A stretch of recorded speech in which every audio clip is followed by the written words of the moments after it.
হীরা পৃথিবীর সবচেয়ে দামি একটি আকর্ষণীয় রত্নগুলোর মধ্যে একটি। কিন্তু কখনো কি ভেবে দেখেছেন এই ছোট পাথরটি কেন এত দামি? আজকের ভিডিওতে আমরা জানব হীরার উচ্চ মূল্যের পেছনের কারণ, এর গঠন এবং এর বাজারের চাহিদা। হীরা হলো প্রাকৃতিক কার্বনের এক বিশেষ রূপ। এটি পৃথিবীর গভীরে প্রচণ্ড তাপ এবং চাপের ফলে গঠিত হয়। এর গঠন এতটাই শক্তিশালী যে এটি পৃথিবীর সবচেয়ে শক্ত কঠিন পদার্থগুলোর মধ্যে একটি।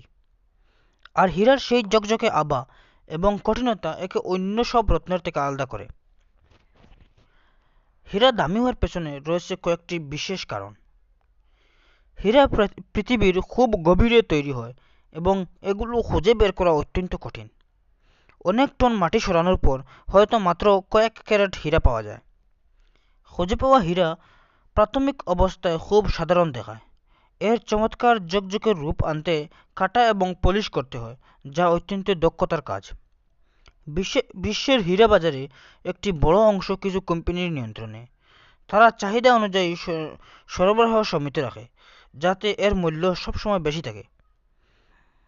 হীরা বিলাসিতা, ভালোবাসা এবং প্রতিশ্রুতির প্রতীক হিসেবে দেখা যায়। বিয়েতে হীরার আংটি দেওয়া আজ একটি প্রচলিত সংস্কৃতি, যা এর চাহিদা আরও বাড়িয়েছে।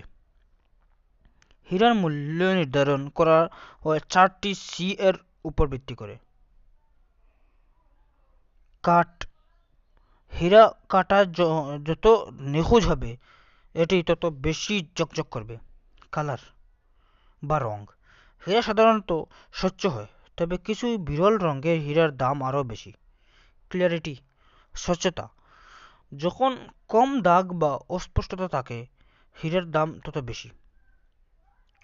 ক্যারেট: ওজন: হীরার ওজন যত বেশি হবে তার মূল্য তত বেশি হবে, তবে অন্যান্য ফ্যাক্টরও অনেক ভূমিকা পালন করে। অনেকে প্রশ্ন করেন, হীরার দাম কি আসলেই যুক্তিসঙ্গত? কারণ বর্তমান ল্যাবরেটরিতে হীরা তৈরি করা পাওয়া যায় হীরার মতোই, তবে প্রাকৃতিক হীরার ঐতিহাসিক এবং মানসিক মূল্য এখনও একটি দামি করে রয়েছে।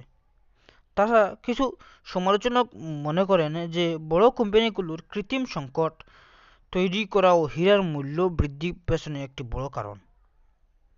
তাহলে বন্ধুরা, হীরা কেন দামি তা এখন হয়তো স্পষ্ট। এটি শুধু একটি রত্ন নয়, এটি এক ঐতিহাসিক, সাংস্কৃতিক এবং মানসিক মূল্যবোধের প্রতীক।